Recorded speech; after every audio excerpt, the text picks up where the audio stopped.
જય હિન્દ વિદ્યાર્થીઓ, માહી એજ્યુકેશનમાં હું પલ્લવી ગોહિલ આપ સૌનું સ્વાગત કરું છું। વિદ્યાર્થીઓ, અગાઉના વિડીયોમાં આપણે ધોરણ 5 વિષય ગણિત ટેક્સ્ટબુકમાં પ્રકરણ નંબર 4 ભાગ અને પૂર્ણ એમાં પેજ નંબર 64 સુધી જોઈ ગયા। આજે આપણે જોઈશું પેજ નંબર 65 થી ભાગથી પૂર્ણ તરફ। પહેલું છે, અહીં એક ફૂલની એક પંચમાંશ ભાગની પાંદડીઓ દર્શાવી છે। બાકીની પાંદડીઓ દોરીને ચિત્ર પૂર્ણ કરો। એક પંચમાંશ એટલે શું? તો કુલ 5 ભાગમાંનો એક ભાગ અહીંયા દર્શાવ્યો છે। કુલ કેટલા ભાગ છે? 5। તો આપણે દોરીશું બીજા 5 ભાગ, 4 ભાગ બાકી છે ને, તો આપણે દોરીશું। થયું 1 2 3 4 અને 5, બરાબર। એમાંથી આ એક ભાગને શું કહેવાય? તો એક પંચમાંશ કહેવાય। હવે બીજું છે, ચિત્રમાં પંખાના 3 પાંખિયા પૈકી એક દર્શાવ્યું છે। બાકીના પાંખિયા દર્શાવીને ચિત્ર પૂર્ણ કરો। 3 પાંખિયા પૈકી, બરાબર। તો આપણે બાકીના 3 પાંખિયા બીજા 2 દોરી દઈએ।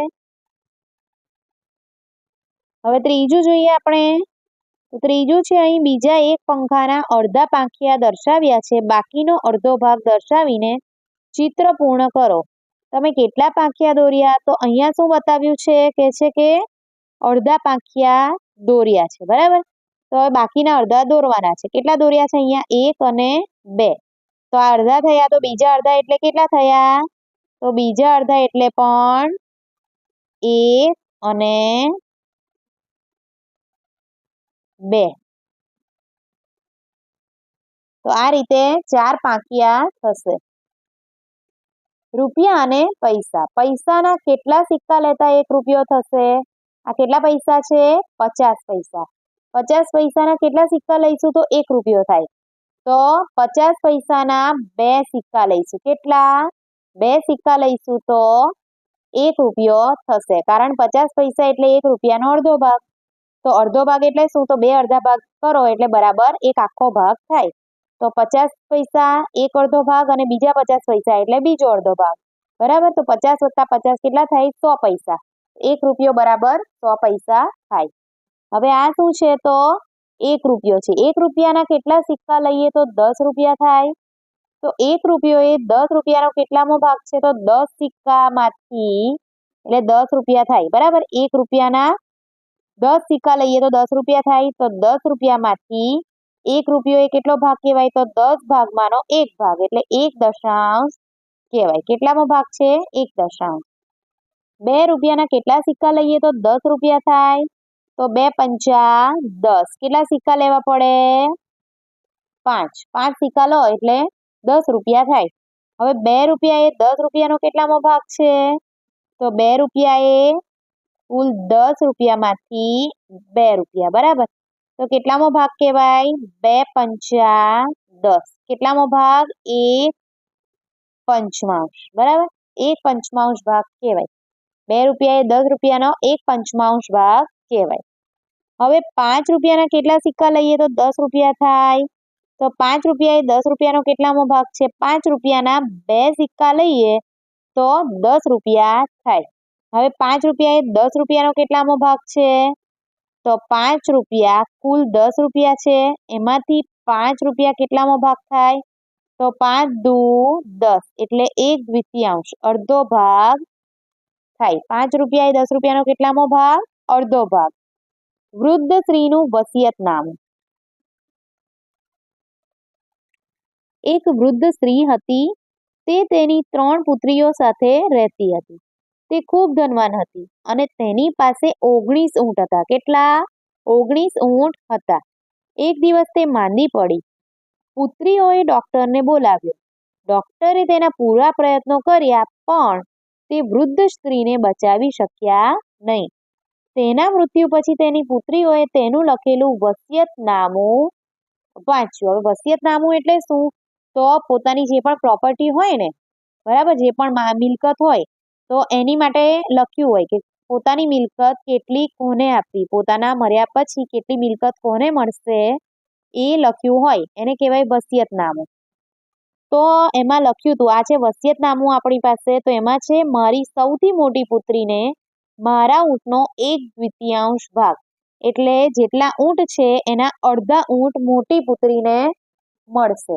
હવે ઊંટ કેટલા છે કુલ? 19. 19 ના 1/2 એટલે કેટલા થયા? તો જુઓ, 2 નવા 18 થાય અને 2 દાન 20 થાય. હવે 19 ભાગ્યા 2 તો કેટલા થાય? તો શું થાય? 2 2 નવા 18. શું થશે? તો 1 બચશે. બરાબર, 1 બાકી રહે છે. અહીંયા 0 આવી જવા જોઈએ. અહીંયા શું થાય છે? તો 1 બાકી રહે છે. માટે શું થશે હવે? તો જોઈએ આગળ શું કરવું જોઈએ. પુત્રીઓ ખૂબ જ મૂંઝાઈ ગઈ. મને કુલ 19 ઊંટનો અડધો ભાગ કેવી રીતે મળશે? મોટી પુત્રીએ પૂછ્યું. તો 19ના અડધા 9.5 થાય. પણ આપણે ઊંટને કાપી ન શકાય. કાપી શકાય? ઊંટ તો સજીવ કહેવાય. ઊંટને કપાય? તો ના કપાય. નિર્જીવ વસ્તુ હોય તો તમે કાપીને અડધી લઈ લો, એનો ભાગ કરી દો. પણ સજીવ વસ્તુને ક્યારેય ના કપાય.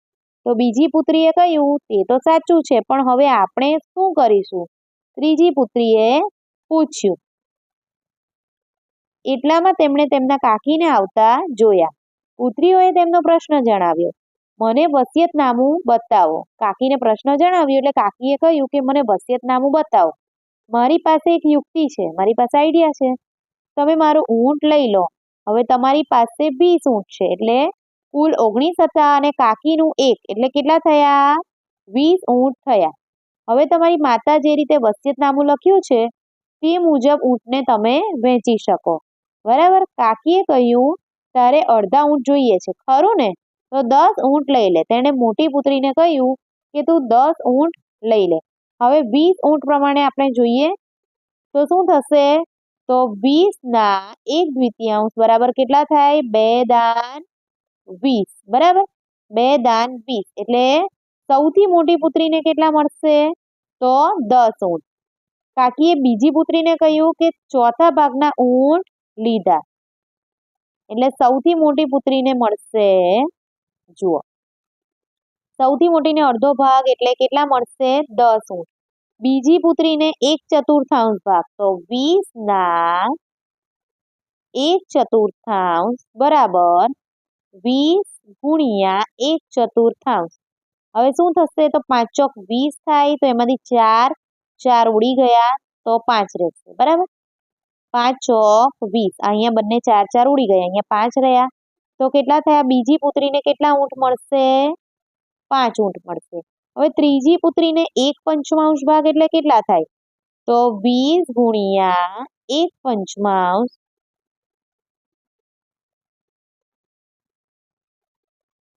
તો 5 ચોક 20 બરાબર કેટલા થાય? ત્રીજી છોકરીના ત્રીજી પુત્રીના 4 ઊંટ થાય. પહેલી પુત્રીને 10, બીજી પુત્રીને 5 અને ત્રીજી પુત્રીને 4 ઊંટ મળે. તો આપણે લખી લઈએ. બીજી પુત્રીને કેટલા મળ્યા હતા? 5 ઊંટ. હવે ત્રીજી પુત્રી 1/5 તો શું થશે? 4 ઊંટ મળ્યા ત્રીજી પુત્રીને. તો પુત્રીઓ ખૂબ જ ખુશ થઈ ગઈ અને તેમના ઊંટની ગણતરી કરી. 10 + 5 + 4 બરાબર 19. હવે એમની માતાએ વસિયતનામામાં લખ્યું હતું 19 ઊંટ, એ થઈ ગયા? તો હા, થઈ ગયા. તો હવે જોઈએ આગળ. કુલ કેટલા ઊંટની ગણતરી કરી આપણે? 20 ઊંટની. તો 20માંથી 1 તો કોનું હતું?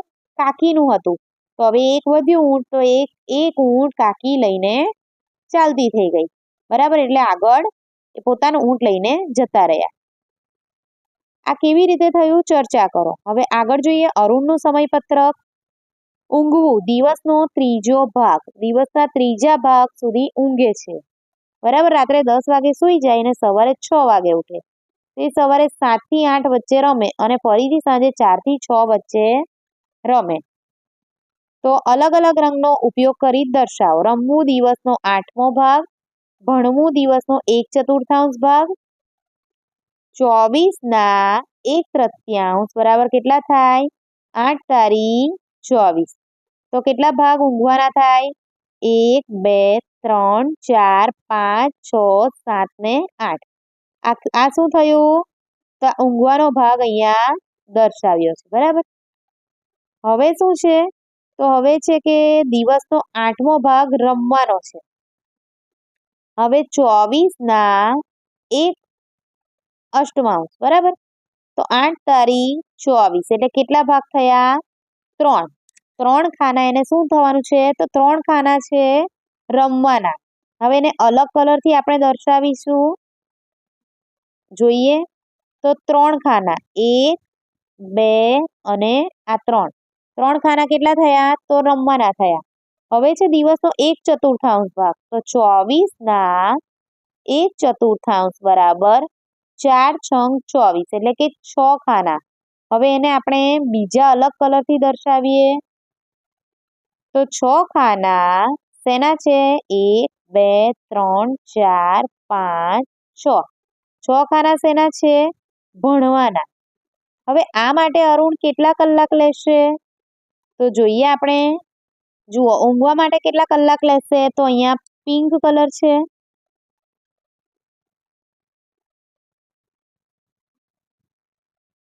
આ બધા ઊંઘવાના છે અને પીળો કલર ભણવા માટેનો છે. તો પીળો કલર આપણે લઈશું.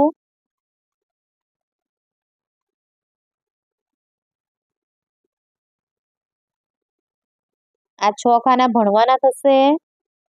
ત્યારબાદ છે રમવા માટે વાદળી કલર છે. તો રમવાના 8મો ભાગ, 8 તારી 24. આ રમવાના કલાક થશે. જો ઊંઘવા માટે કેટલા કલાક? તો 1, 2, 3, 4, 5, 6, 7 ને 8. કેટલા કલાક? 8 કલાક. અહીંયા 8 કલાક લખીશું. ભણવા માટે કેટલા કલાક? તો પીળો રંગ 1, 2, 3, 4, 5, 6. 6 કલાક. અને રમવા માટે તો 1, 2 અને 3.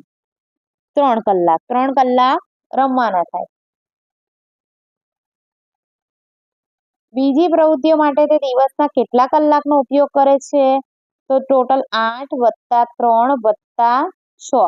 કેટલા થયા? 17 કલાક એના આમાં ગયા. હવે શું છે? તો કે બીજી પ્રવૃત્તિઓ માટે કેટલા કલાકનો ઉપયોગ કરે છે? તો બીજી પ્રવૃત્તિઓ માટે કેટલા થયા? 24 માંથી 17 માઇનસ કરીએ આપણે, બરાબર? તો 14, 7 અને 0 કેટલા કલાક થાય? 7 કલાક. બીજી બધી પ્રવૃત્તિઓ માટે કુલ 7 કલાકનો સમય છે. એક દિવસના 24 કલાક છે. હું એક દિવસનો ત્રીજો ભાગ કેવી રીતે શોધું? તો એક દિવસના 24 કલાક છે. તો 24 ત્રીજો ભાગ એટલે કે 3 માંથી 1 ભાગ, બરાબર? તો 8 તારી 24. આ રીતે શોધાય. 8 કલાક થાય. શાળાનું સામયિક. એક શાળાએ વર્ષના દર ત્રીજા મહિને એક સામયિક બહાર પાડવાનું નક્કી કર્યું. એક વર્ષમાં તેમની પાસે કેટલા સામયિકો હશે? જો તેઓ દરેક ત્રીજા મહિનાના અંતે છાપવાનું ઈચ્છે તો કયા મહિના છાપવા માટે હશે? તે મહિનાના અંકો પર નિશાની કરો. તો શું છે? દર ત્રીજા મહિને એટલે કુલ 12 મહિના છે ને, તો દર ત્રીજો મહિનો એટલે 1, 2 અને 3. 1, 2 અને 3. 1, 2 અને 3. 1, 2 અને 3 એટલે કયા કયા મહિના હોય? ત્રીજો, છઠ્ઠો, 9મો અને 12મો મહિનો થાય. તો એમની પાસે કુલ કેટલા સામયિકો થાય? 12 મહિનાના એટલે કે એક વર્ષના થઈને 4 સામયિકો થાય એટલે કે મેગેઝિન. જો તેઓ દરેક ત્રીજા મહિનાના અંતે છાપવાનું નક્કી ઈચ્છે છે તો કયા મહિના છાપવા માટે હશે? ત્રીજા મહિનાના અંતે છાપવાનું ઈચ્છે એટલે ત્રીજો મહિનો એટલે પહેલો છે માર્ચ, ત્રીજો એટલે માર્ચ થાય, છઠ્ઠો એટલે જૂન થાય, પછી 9મો એટલે કયો થાય? સપ્ટેમ્બર, અને 12મો એટલે ડિસેમ્બર, બરાબર? એના અંકો છે 3, 6, 9 અને 12 પર આપણે ટીક કરી છે. ઊંઘ માટે સરસ વાત. તમે કુંભકર્ણનું નામ સાંભળ્યું છે? કુંભકર્ણ એ રાવણનો ભાઈ છે, જે રામાયણમાં આવે છે ને, રાવણનો ભાઈ કુંભકર્ણ. હવે એ કેટલું ઊંઘતો હતો? તો અડધું વર્ષ એટલે કે 6 મહિના સતત ઊંઘતો હતો. મોટા ભાગના લોકો દિવસના 8 કલાક સૂવે છે. 6 થી 8 કલાક આપણે બધા ઊંઘતા હોય. કોઈ વધારે ઊંઘણસી હોય ને તો એ 8, 10, 12 કલાક પણ ઊંઘી નાખે રજા હોય તો ત્યારે આપણે શું કહીએ છીએ? એને મજાકમાં કાં તો ખીજવવા માટે આપણે કહીએ છીએ કે તું કુંભકર્ણ છે કે શું? તો મોટાભાગના લોકો જે દિવસના 8 કલાક સૂવે છે તે દિવસનો કેટલામો ભાગ છે?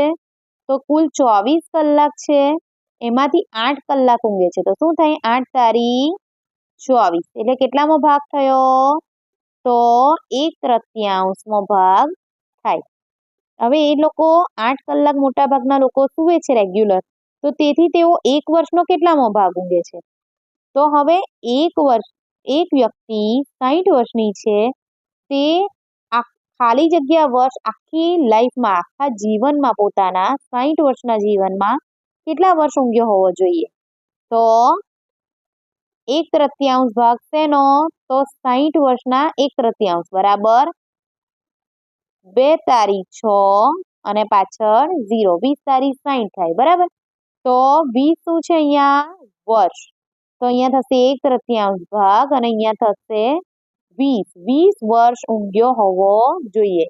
એક 60 વર્ષની વ્યક્તિ જો રોજ 8 કલાક ઊંઘે, સરેરાશ 8 કલાક ઊંઘે, તો એ 60 વર્ષમાં 20 વર્ષ તો ખાલી ઊંઘવામાં જ કાઢ્યા. તો વિદ્યાર્થીઓ, આ સાથે જ આપણો આજનો વિડીયો પૂર્ણ થાય છે. આજનો વિડીયો તમને કેવો લાગ્યો એ કમેન્ટ બોક્સમાં જરૂરથી જણાવશો અને સાથે જ મારી ચેનલને લાઈક, શેર અને સબસ્ક્રાઇબ કરી લેશો, જેથી તમને આવા વિડીયો મળતા રહે. તો વિદ્યાર્થીઓ, નીચે ડિસ્ક્રિપ્શન બોક્સમાં દરેક પ્લેલિસ્ટની લિંક આપેલી છે, જેમાં જઈને તમે તમારા મનપસંદ વિડીયો જોઈ શકશો. તો હવે મળીશું નેક્સ્ટ વિડીયોમાં નેક્સ્ટ ટોપિક સાથે. જય હિન્દ.